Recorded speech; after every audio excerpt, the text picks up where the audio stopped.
all the main sites.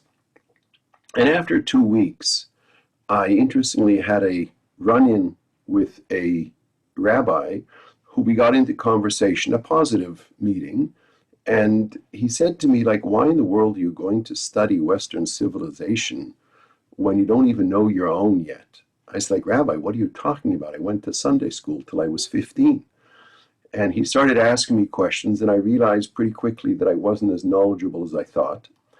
And I decided that he was right, and I would take the summer and I would study Jewish thought and everything Jewish in those terms, sources, and then I would continue on to my second year.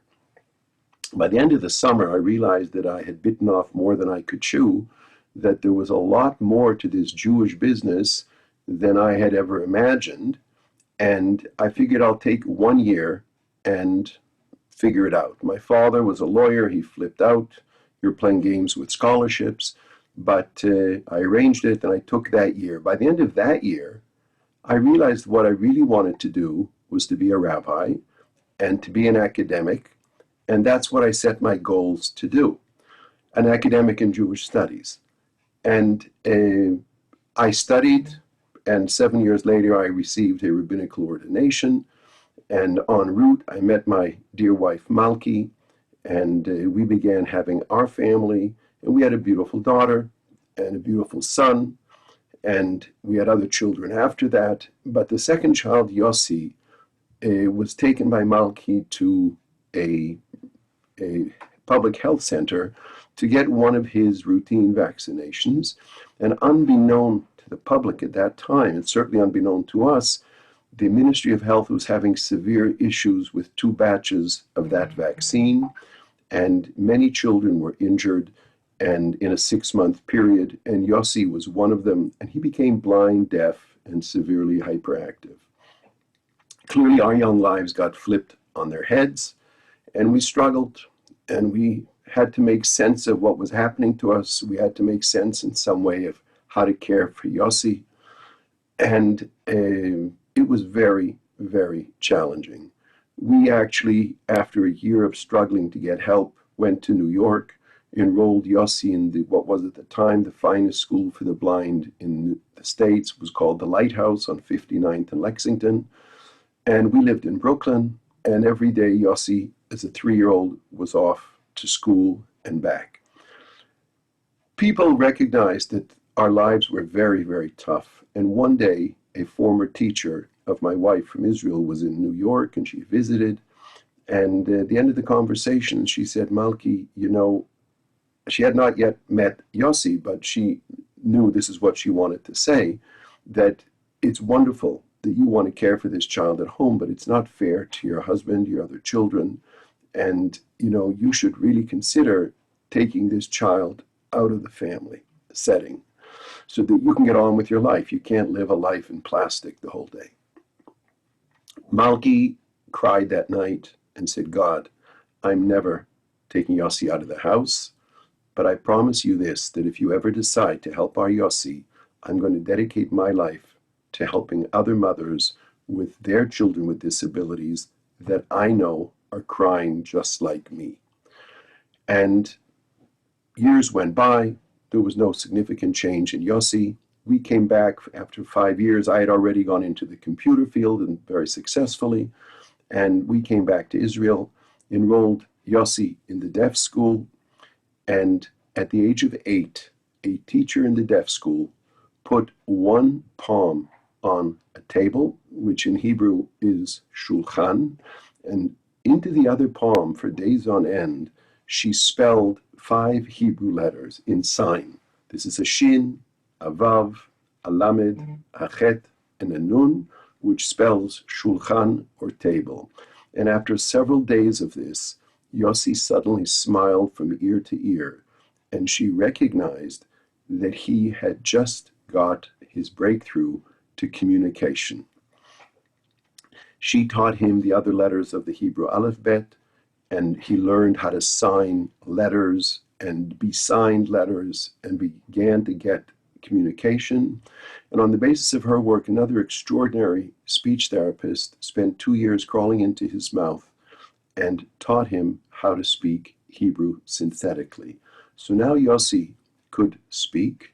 We could communicate with him as others could by spelling 22 letters, anything you want, into his palm. And he was considered and named in the media the Helen Keller of Israel. And he was just a go-getter without, nothing could stop this child. He turned out to be absolutely brilliant. When this happened, Malki sat me down and said, it's payback time. I made a promise. God has delivered.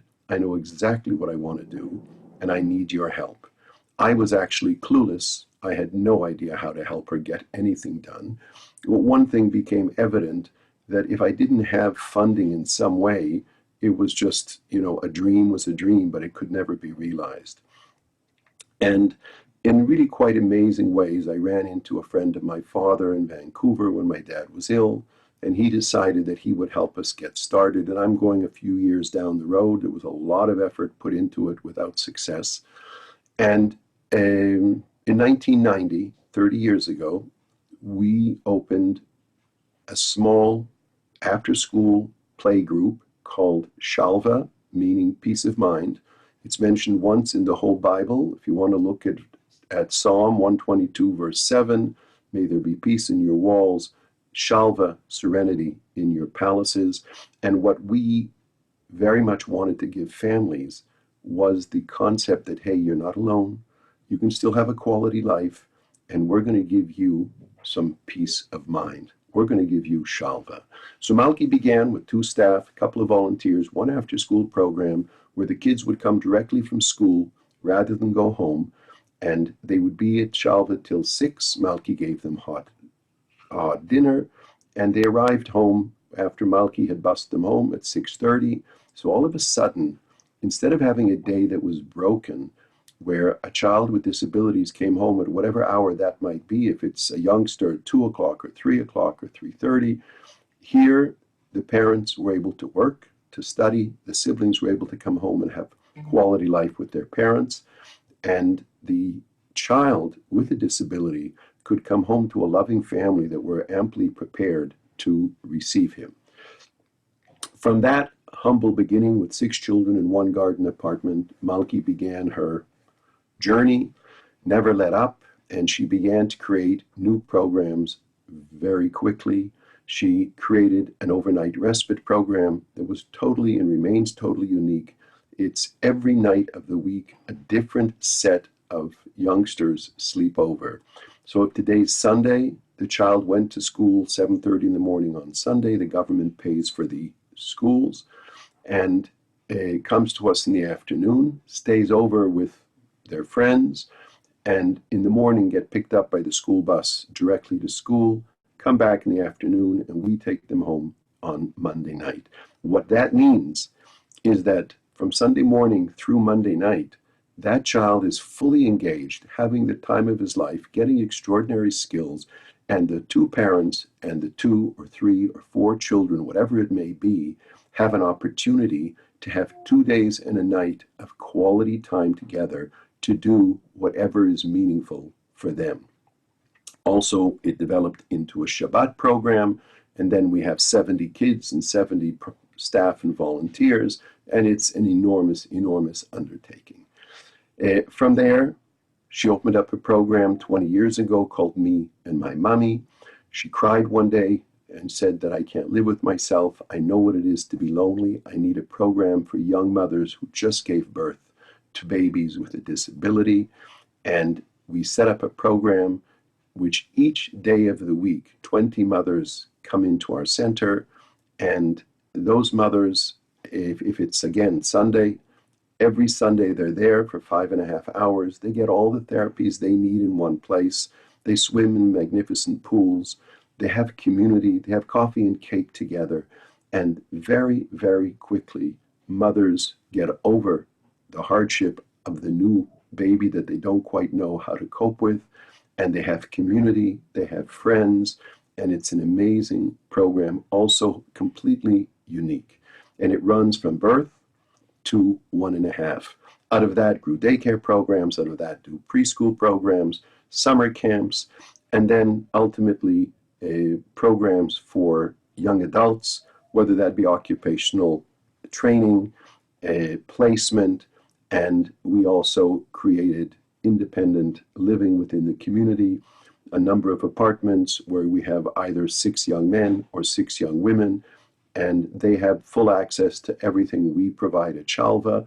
And in addition, they have a very quality life. So Shalva serves today the entire scope of the life cycle from birth till maturity, and we serve every kind of individual. No one gets into Shalva because they pay. There are no fees. If they can help us, we're only too happy to have their help.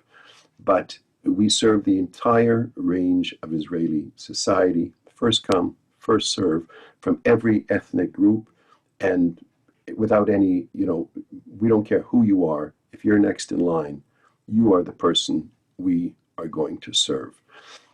We began in a rented duplex, went to another rented duplex next door. In the mid-90s, we built our own center. We thought it was a very beautiful, large center, which it was, about 18,000 square feet, and Malki built the whole thing. And in 2005, the government came to me and said, look, you have 400 people waiting to get into your center, and there's no physical room. If we give you a big piece of land, would you build a larger center?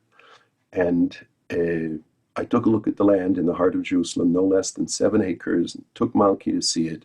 And as difficult as it was to build on it, very hilly, we said yes. And over the 10-year period, it took 10 years because there was very powerful neighbors who did not want handicapped children in their vicinity. And they fought us tooth and nail in courts to stop the gift. And that took enormous amount of time, money, and effort. But in 2016, we finished the largest center in the world. It's 220,000 square feet on 12 floors.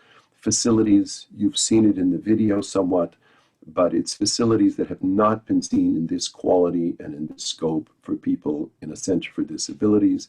We're serving 1,000 people every day and 2,000 a week because enormous numbers come in just to swim. And the center is a center of excellence where we have become a model for centers all over the world. In better times, in 2019, we had 150,000 visitors. Obviously, in 2020, we had very few. And we hope and pray the days will come when all of us can get together again. But we are connected. Because of COVID, we went, like everybody else, online, created the Shalva Institute, where we share everything we do. And we are now working very closely with centers in Siberia, in Argentina, more recently in the United Arab Emirates, in Bahrain, and believe it or not, there's even interest from Saudi Arabia, which cannot work directly with us, but they will work through us through another outside of Israel nonprofit so that we can help them. But the Arab world is also opening up. One of the most fascinating projects that has come out of Shalva is the Shalva Band. That's a group of 8 young musicians that began early on in 2006 with just a music program trying to create a small in-house band. And the success was extraordinary. They traveled the world. They were picked up by Israel Has Talent, the show in Israel. They went to the finals. They had to leave because the large Eurovision group of 200 million viewers decided they must have a practice on Friday night. 4 of the 8 children are religious, and they got together and decided we came in as a family, we're leaving as a family. It was headline news in Israel and many other places at that time. And Eurovision turned around and invited them to sing and perform at the semifinals, not as a contestant, but as a guest artist. And I understand that Fran will play that song that they sung at Eurovision, which literally blew Europe away and caused the BBC and others to say, this group is the real winners of this Eurovision contest. I want to share in closing. Yossi today is 43. He can't hear, he can't see, he can't walk. That has not stopped him from meeting President Bush in the White House, from meeting the Prime Minister of England, all meetings that he met the right person and had the good sense to know who to ask to help him. He is a wine taster. He's a sommelier. He was trained very seriously. He's already put out two of his own wines that are very popular. And I had a group of congressmen visit me several years ago. And I said to my secretary upon their arrival, I said, please make sure we're sitting down to talk for 15 minutes, that nobody bother us, and then I'll give them a tour. It didn't go by more than 2 minutes. Then there was a knock at my door. I opened it, and it was her. And I looked at her to say, like, really? And she said very emotionally in Hebrew, for God's sakes, look at your email. I looked at my email, and Yossi had always dreamed. He rides horses, but he'd always dreamed of riding elephants. And 2 days earlier, he had flown with two friends to Thailand in order to ride elephants. And when I looked at the email, what I saw was Yossi and his two buddies on that elephant, and Yossi smiling from ear to ear. I broke down and I said to the congressman, gentlemen, let me give you a bit of background. And I explained what happened. And I said, Yossi is an individual who's 43, can't see, he can't hear, he can't walk. He's forever dreamed dreams and never given up on those dreams. I had never dreamed the dreams that I live. As a secular kid, I could never have dreamed of ever speaking to you today as a religious rabbi. Those were not in my plans. When Yossi was injured, we could never have imagined that he would one day be able to communicate. And when he had his breakthrough to communication, we could never have imagined that one day Shalva would emerge from that breakthrough. Yossi, on the other hand, is a person that dreams and continues to dream. And incredibly, he continues to realize his dreams. You know, I have a message for all of us, but especially for the younger people on this call. Continue to dream. Don't let anybody stand in your way, because nobody knows what can come out of your dreams. And I wish us, one and all, may God help us realize our dreams. Thank you so much. So, Kalman, we have some questions. One was answered already from the chat, but anybody else who's online, if you have questions, if you send them to the chat, I will forward them along. But I want to ask you a few questions, first of all, from my reading of the book, and they're going to be in different kind of areas. So one is, you write about Yossi, that he has a very mischievous personality, and you tell some funny stories about that. I wonder if there's one story that stands out in your mind in terms of his personality and the kinds of things that he said or done that would help us understand that that moment where his life was unlocked by Shoshana and his ability to communicate, how that really helped him develop into his personality that he became. Well, as you're asking the question, a particular story I told in the book does come to mind. And for me, this was always so absolutely typical of Yossi. Shoshana was the deaf woman in the deaf school who played the role of Annie Sullivan and taught Helen Keller how to speak. She was the one who put his palms on the table. And they became extremely close, and she continued to work with him.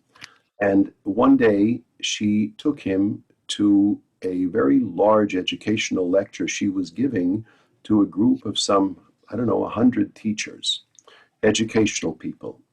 And she took Yossi along with her, and she told the story of Yossi and who he is. And she asked Yossi to tell his story. So Yossi, she helped him translate. His speech was not always crystal clear, and he began to explain that he's someone who was born healthy, and the nurse gave me a faulty shot, and my life has changed, and now I can't see and I can't hear, and all the teachers began to cry. And Shoshana quickly changed course and said to Yossi, Yossi, what do you have in your pocket? Take it out. What are you carrying? She always knew he had funny things in his pocket. So he took out in his pocket and he put it on the table, whatever was there. And one of the things he had was a sharp little toothpick. She says, what do you have this toothpick for? And he says, sometimes people get on my nerves and they bother me. And when they bother me too much, I simply prick them with it. So, of course, the teachers were rolling with laughter. It was very funny. But the fact is that is Yossi. And maybe if you could share also this ability that he has. How does he identify cars? And maybe Well, the trip to the Volvo effect. when he was when he got communication, young children a little bit older than him in the neighborhood took a great interest in him. And they learned very quickly. I mean, it's not a hard thing for a young person to learn how to spell 22 letters if you already know the Hebrew alphabet. And so they became very proficient and they were able to talk to him, and he was like the most exciting thing for them after school. And they used to take him walking him around, and he walked with a bit of difficulty, but when you gave him a little bit of support on the elbow, he was able to walk as quickly and as far as you wanted. And they were touching cars, and Yossi was always very interested in everything. And he asked, what is this? And they gave him a name. They looked and they said, let's say Ford. And they went to another car further down the block and they asked what the name of that car was. And it was, let's say, a Peugeot. And two or three cars further down, Yossi touched the door handle and he says, Ford. And they said, like, what are you talking about? And they looked at the car, and sure enough, it was a Ford. And they began to check it out. And every car that Yossi had identified once, he could identify again by the door handle. So ultimately, we learned that, and that's Yossi became famous. He went from block to block. He wound up going to dealerships. He went to Tel Aviv to bigger dealerships, and he learned and had books, read every possible model. Volvo became his favorite. And Volvo in Sweden got wind of this, and they invited him to come to Sweden and have I hate to say it, but a real hands-on tour. And we did that, and it was an amazing, amazing tour with all the heads of Volvo. And I'll tell you one funny story at Volvo, two actually. At one point, Yossi stopped in the middle of a very big production hall and said, I have an announcement to make. And all the heads of Volvo were there. And he said, I want to thank the Swedish people on behalf of the Jewish people for all that they have done for the Jewish nation during the years of the Shoah. And these people were crying. It was a very, very emotional moment. And a short while later, we were putting together the dashboard of their lead car. In those days was a sedan called an S80. And he was with me with electric screwdriver, putting in some screws, then hitting a button, and the software came swishing down into the dashboard. And as he's finishing, he turns over his shoulder and looks at me and asks, are they selling this car? So, the Volvo people knew the gig already. I simply told them in English, oh, are you selling this car? So they said, why is he asking? So he turned around and I asked him, why are you asking? So he said, what are they going to tell their buyer about their quality control? So they were rolling with laughter. And 6 months later, I was in New York. I had a Shabbat visit with a dear friend, and he had a lot of people at his Shabbat table. And I told that story, and he said, Kalman, you just solved a big riddle. I bought an S80 6 months ago, and it's been a lemon from day one. And now I know this is the one that Yossi put together. So we have a question in the chat. What is Israel's position on inclusion in the schools, both in the secular schools and the religious schools? Israel is bound by the United Nations Charter that is they became members of that a number of years ago. And by law, everything that is demanded across the world is law here in Israel.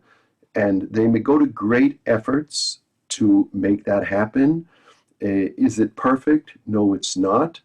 But, I'm a great believer that we cannot always look at what's missing, which is what the tendency is, but to understand how far we've come. When Shalva began 30 years ago, where the world was in terms of disability and where it is today, and the goodwill and the law behind that goodwill. At Shalva, everything we do is inclusive. There isn't one program we have that is not fully inclusive.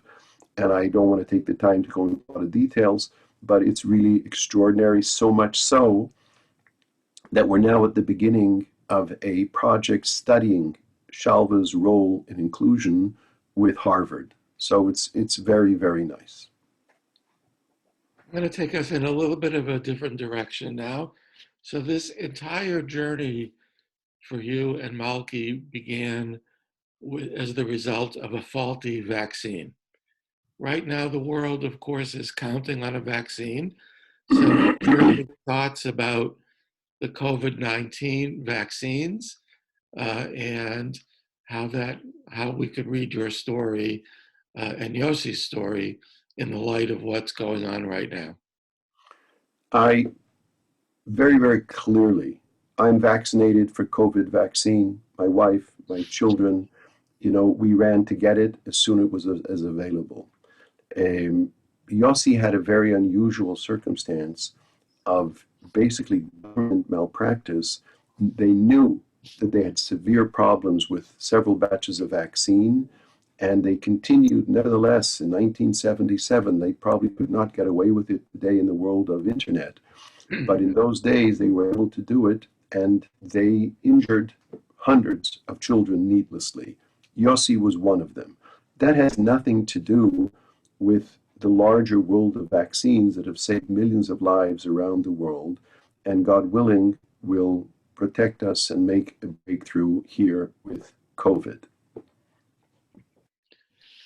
So, in reading the book, there is so much based on faith between you and Malki.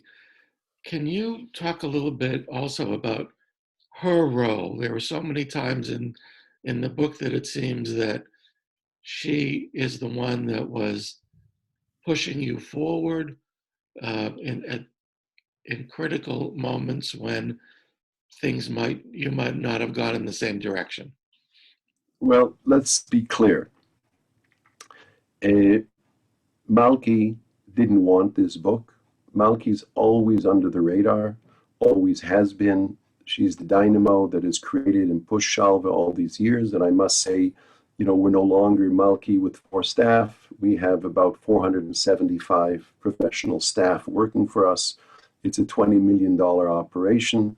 And, the government is giving us about 38%. So all the way through, it was challenging in extraordinary ways. We didn't have government funding of any kind for the first decade.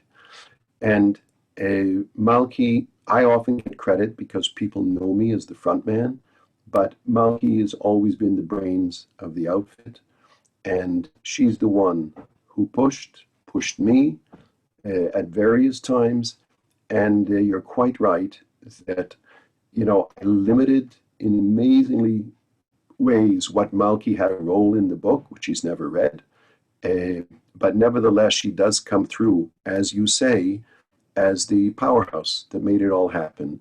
And thank God I had the good sense to defer to her judgment in many circumstances, which I describe in the book. And they played out in a very, very positive note.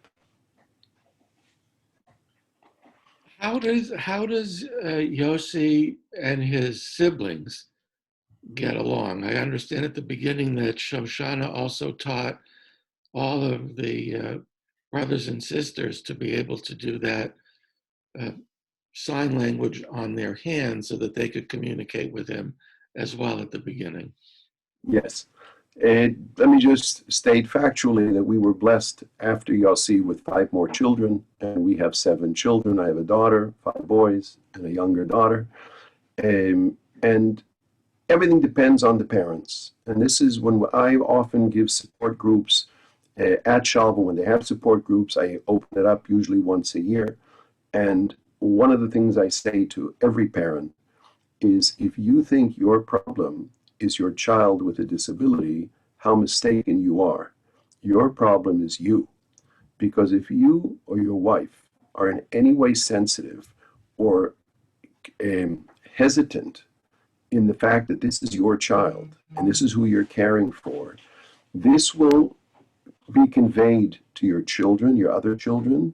They will grow up looking over their shoulders, and they will grow up not being the functional children you want them to be as adults.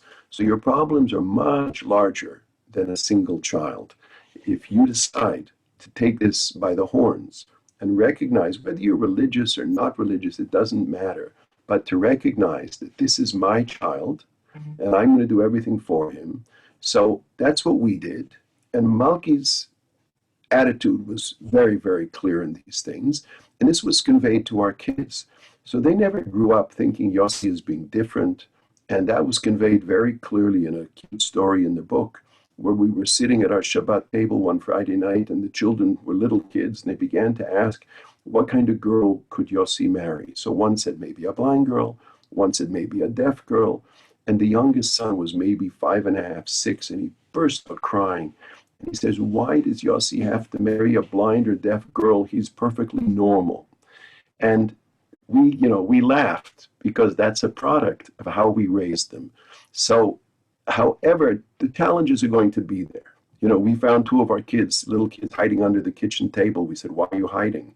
She says, we don't want Yossi to catch us because we're playing with our little toys. And if he knows where we are, he's going to reach in and bother us. So it's not to say that there weren't challenges. There's immense challenges.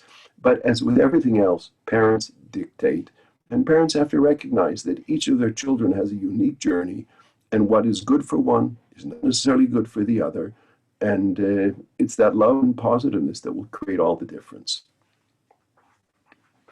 So you mentioned, and the video shows how many families and children come into the Shalva Center every day.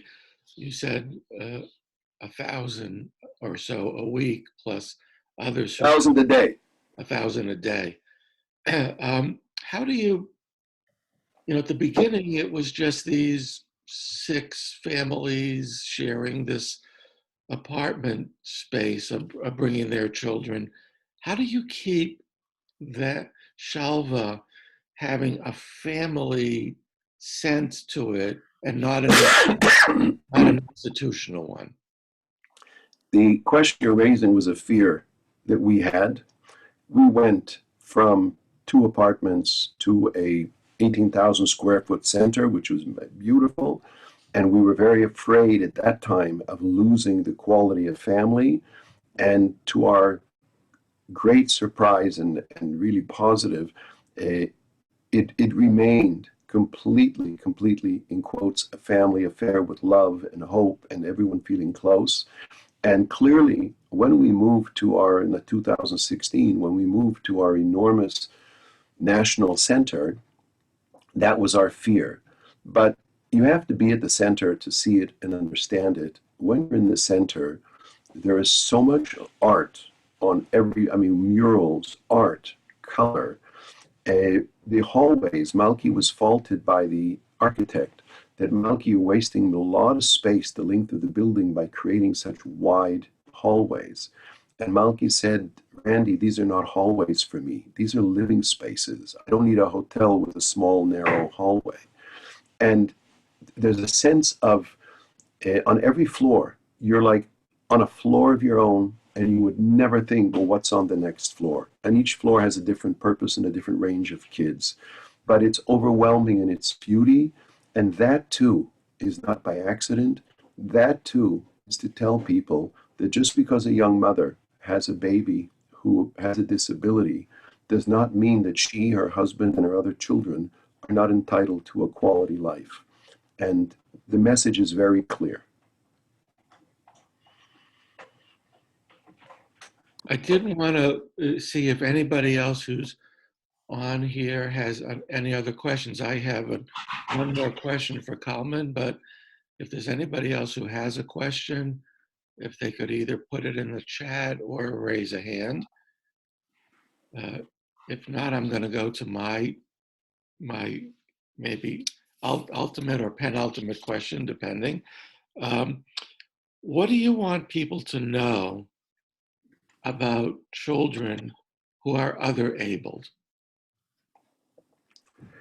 Uh, I think the most important thing is the message we hear from everybody in the field, that we're all different. And it doesn't make a difference if you are with a noticeable disability or whether you are just different in certain things. One child cannot focus well in school, every child has their abilities. And I think that we have to treat every individual, including people who may have a disability, as the mother said it most beautifully. That blonde mother said it most beautifully in the video, and every time I see it, it impacts me. She says she was in the pool, and she says, I realized that I have a daughter who's magical, who's beautiful, who's gorgeous, and yes, she has Down syndrome. So, in other words, the child is whole, and yes, they have Down syndrome, they might have a broken arm, whatever it might be, but we're all at our essence equal. We're God given. We have a soul. And we have whatever comes with that in life. And sometimes it's very challenging. But the most beautiful thing we can do for others is to welcome them as typical human beings. In our early intervention, me and my mummy program, the staff welcomes every mother who comes in at 3 weeks, at 4 weeks, at 6 weeks, and says to them, Mazel Tov, what a beautiful baby. And most of these mothers break down and start to cry and say that's the first time someone has said Mazel Tov since the baby was born. And I think that is the attitude that we have to understand, and we have to have no shtick, just treat everybody with the same love you would treat anybody else.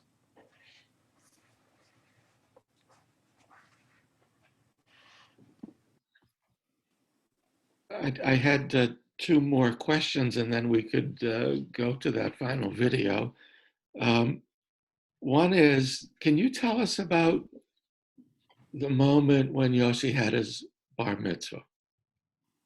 Yes, Yossi was always a very spiritual child, always loved to. We took him to synagogue, and we had our beautiful bench for the kids and the neighborhood kids that would jam in there, and he had his own braille siddur, and he had a magnificent bar mitzvah in which he went up to the Torah, and we had a magnificent party that night in which enormous numbers of people who we knew and kids who were friendly with him were with him. And he had a bar mitzvah no different than any other youngster. I mean, it was very different because actually 300 people in synagogue, no one was talking. It was, you could hear a pin drop. But apart from that, it was absolutely typical. And it was very important to him. And we were delighted and we feel very blessed that we were able to give it to him. So I just wanted to let everyone here also know that in the summer of, I think it was 2017, I guess it was about a year after Shalva opened in its new facility. You opened in 2016, right? Yes.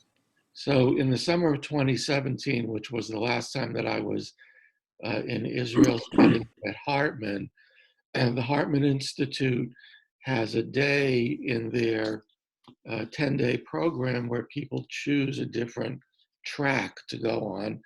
And that particular year, I chose to go on the social action track. And I was blessed to be able to visit in person the Shalva Center. I didn't meet Kalman that day, but about 5 or 6 of us spent the good part of a morning through lunch, meeting the staff, meeting the children, having lunch there. When you're in Israel, you can go to their cafeteria. It's a wonderful opportunity. I think also a way of supporting Shalva as well. So, Kalman, what are your visions? Is there a vision for the future post-COVID of what you think the Shalva Center? Is there any other directions that you'd like to go? Well, I think that, as we have in so many cases, we're being led in different directions. We always shared knowledge, but we never had the capacity of online, abilities to share. And the world has taken us in the past year through Zoom and other vehicles that we have now established something that is taking us to every corner of the world.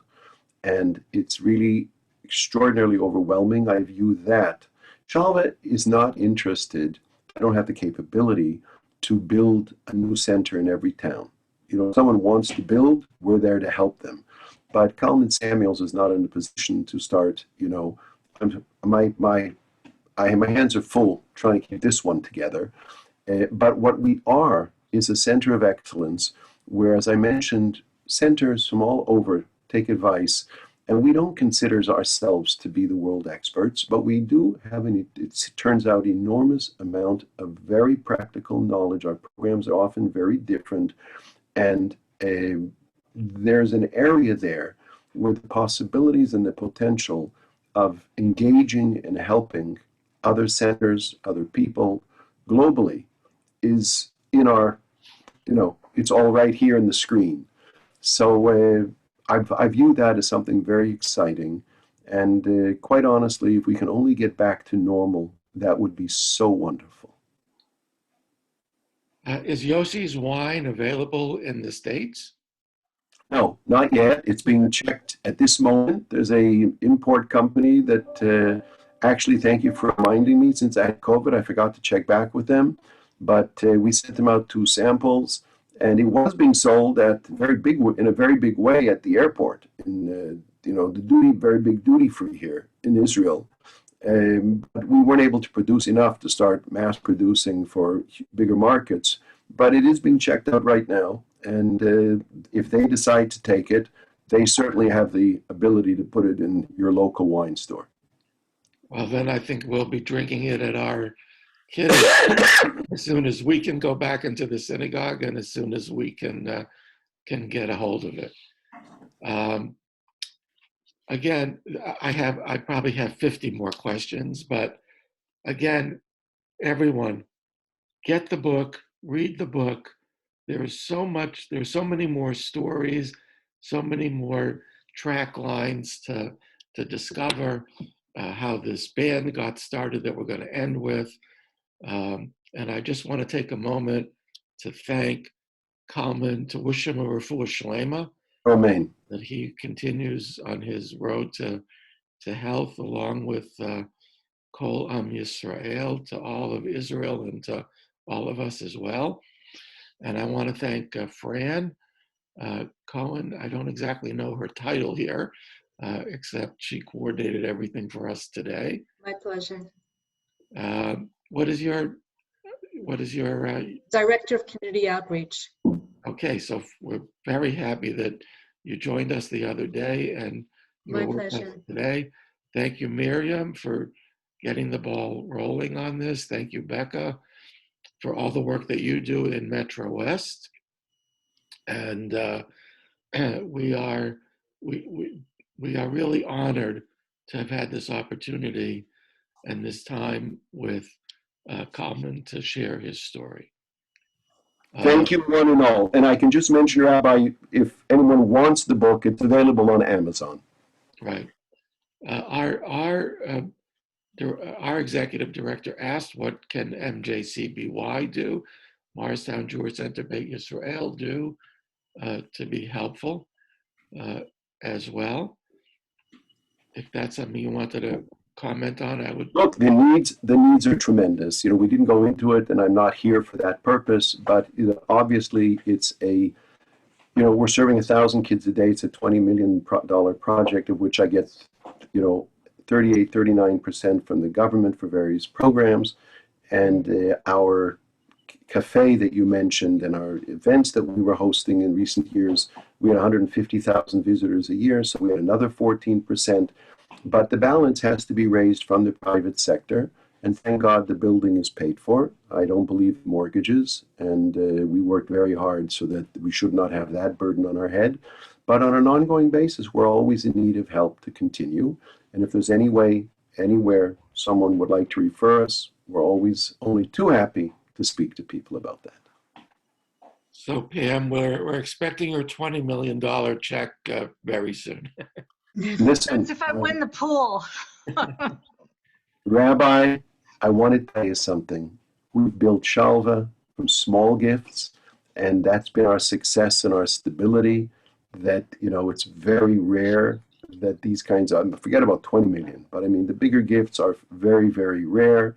And it's the community at large that has enabled us to continue, thank God.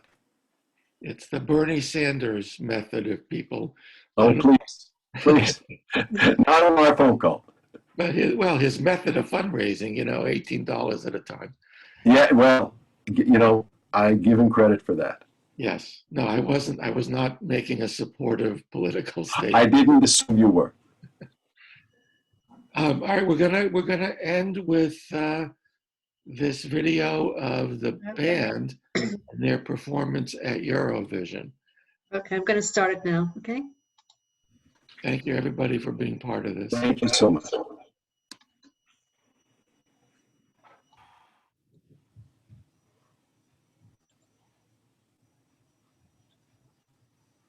So we can mention that that was a beautiful video.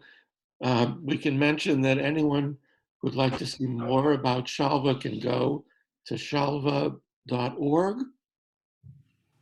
If you just Google it, and you can also see other performances of the band as well. They have a beautiful Yerushalayim Shel Zahav and other things on their website.